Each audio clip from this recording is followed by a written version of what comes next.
Roger Waters would recently appear on CNN to promote his current tour.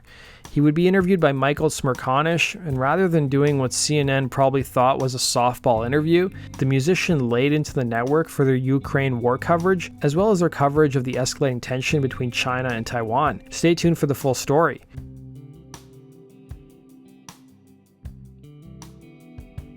Roger Waters has been out on the road as part of his This Is Not a Drill tour. Waters has been outspoken during his career about his political views, being a big proponent of China's claim to Taiwan, a big supporter of WikiLeaks founder Julian Assange, and siding with the Palestinians in the Middle East conflict. In fact, the tour that Roger Waters is currently on has each of his shows start with the following message. If you're one of those I love Pink Floyd but I can't stand Roger's politics people, you might do well to F off to the bar right now.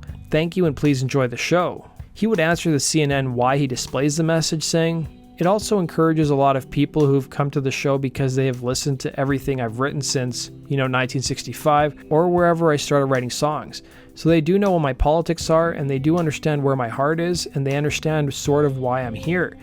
Asked whether he wants people with different political opinions coming to his shows, he would admit he had no issues with people of dissenting opinions attending his concerts, provided they aren't bothering people in the audience. He's also been an equal opportunity critic of both President Trump and Biden. There's one part of Waters' current tour where he displays pictures of what he refers to as war criminals, showing President Trump and President Biden with a message saying, "Just getting started." Smerconish took issue with Waters' characterization of Biden, as well as his views on the Ukraine war.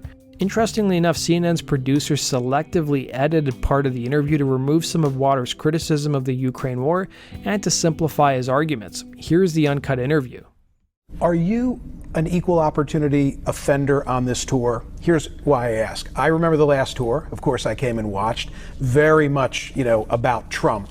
And in the current show, you've got a montage of war criminals, according to you, and a picture apparently of President Biden on the screen, and it says, "Just getting started." What's that all about? President Joe Biden? Yeah. Well, he's fueling the fire in the Ukraine for a start. That is a huge crime. Why won't the United States of America encourage Zelensky, or whatever his name is, the president, to negotiate and to explain why, when he stood on the platform of ratifying the Minsk agreements, which he did when he was elected by 73% of the Ukrainian population that was left able to vote.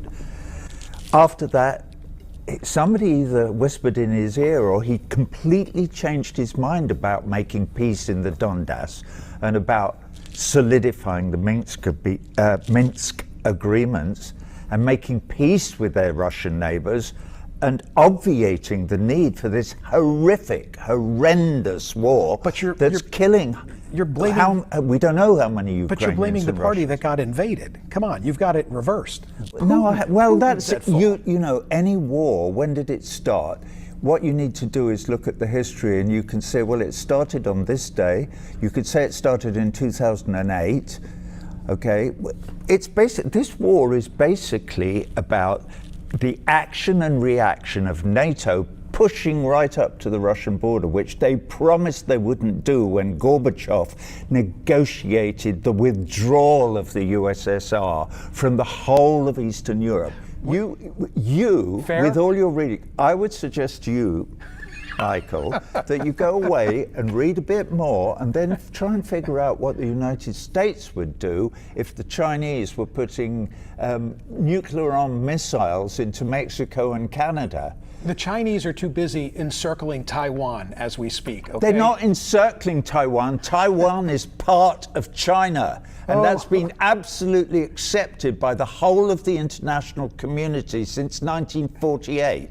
And if you don't know that, you're not reading enough. Go and read about it. Okay. Did we solve anything here today?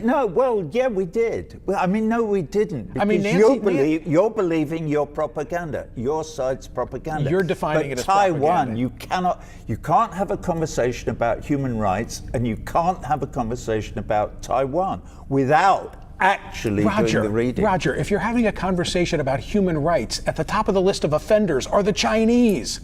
Why is it always the It's Western at the world? top of Why- your list. Why is it the always Chinese the Western didn't world? invade Iraq and kill 1 million people in 2003. In fact, as far as I can recall, hang on a minute, who have the Chinese invaded and murdered, slaughtered? In Their own.